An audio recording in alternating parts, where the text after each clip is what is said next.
Contact has been made by Manchester United to the representatives of Andre Onana. Subscribe to the hotspot. My name is Webb and I'm here with some morning quick update concerning the progress and the situation at Manchester United, the biggest football club in the world. Subscribe if you haven't. Turn on your notification because it's going to be a long day. Now let's get into it. Now the latest that is coming through last night, remember, I did tell you that it seems the goalkeeping option United is focused on now is Andre Onana, the 27-year-old Cameroonian who plays for Inter Milan. Now it emerges this morning that Manchester United have taken it further and they have made contact with the player's side. They have spoken about details which we are yet to understand, but as it looks, the conversations were interesting as the player would be excited by the prospect of rejoining his former boss at Ajax, that is Erik ten Hag. So Onana is currently now a front runner to go on and replace David De Gea, at least on Man United's side. And on the player's side, he's excited about the possibility.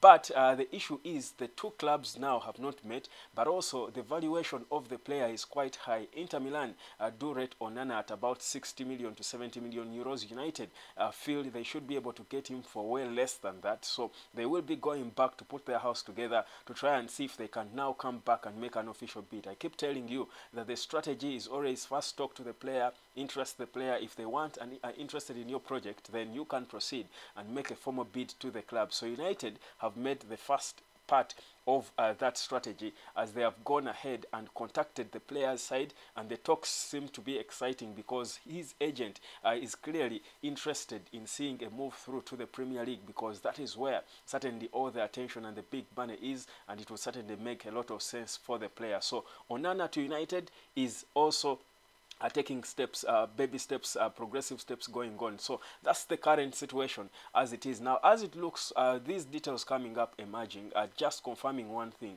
that David De Gea seems not to be going to extend his stay at Manchester United. It looks a question of when, not if, De Gea is going to be leaving Manchester United. As it looks, the talks are not making any progress. That is the latest we are getting, that there is no progress when it comes to the talks concerning David De Gea and renewing his contract at Manchester United. Remember, De Gea's contract runs out at the end of this month, and certainly if it's not renewed, he might be leaving on a free transfer. Now Onana is the point of focus now. Diogo Costa still remains in the conversation, but there is no significant progress reported concerning Diogo Costa, as United seem to be focused now on landing Andre Onana. So sooner rather than later, don't be surprised if the next bid tabled by Manchester United, after taking back third bid to Chelsea for Mason Mount, one of the next bids should be Onana at Inter Milan, because they have made significant progress in their quest to land him.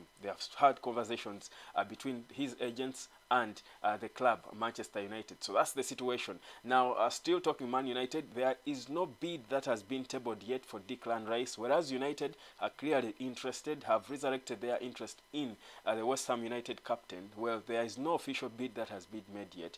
Whereas what we're seeing now is that whereas Arsenal are remaining in cruise control to sign Declan Rice, Manchester City are planning and should be taking a bid today. West Ham are expecting a bid from Manchester City. United held conversation with Rice and West Ham, but no official bid has been registered for Declan Rice. But what we know is that the bid United could be putting on table is £40 million plus Harry Maguire and Anthony Elanga, which of course doesn't make a lot of sense, Elanga, but maybe they could also include Fred in that mix, rather Scott McTominay in that mix, because West Ham has before shown interest in Scott McTominay. So that's a bit of the situation concerning Manchester United this morning and the status of the transfer conversation. So it's hot, it's boiling, and it's just beginning, and it's all here on the hot spot. That's why you've got to subscribe so that you can always be burnt with the latest news as it comes concerning the biggest football club in the world. It's a great day, and I do believe, and I'm sure that is just going to get better and greater later on as we grow into the day. Now remember, United might have about £200 million to spend in total. That's the most United could have in this window, regardless who the owners are, because like I said, what's guaranteed is 120 million. They could sell a player or two here and make it maybe £200 million. Now the departments United has got to sort are quite many.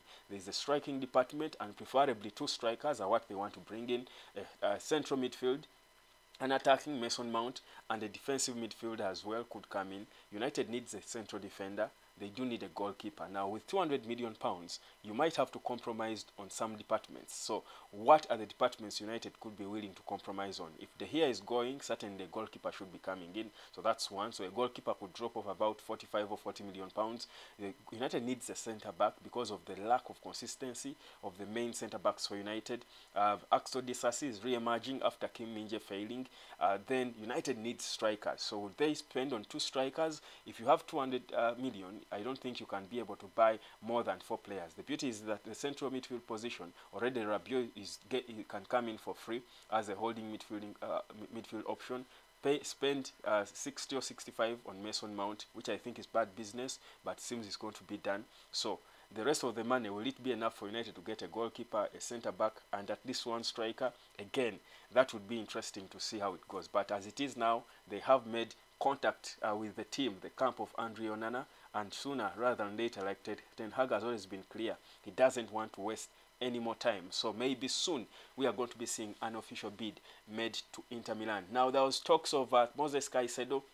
No, Caicedo seemed to have said yes to Chelsea. It's a question of when. So the talks of United dropping Mount and going for Caicedo do not even make a lot of sense because they don't play the same positions. They are both midfielders, but one is fully defensive and can play as a defender at times, but Mount is attack-minded. So it's not a case of one or the other. I do think really this was, a desperate rumor, but Caicedo seems to be destined to go to Chelsea. My name is Webb. This is the Hot Spot. Subscribe. That's the morning update. Catch you later, guys, as we keep digging into what's going on at Manchester United in this exciting transfer window.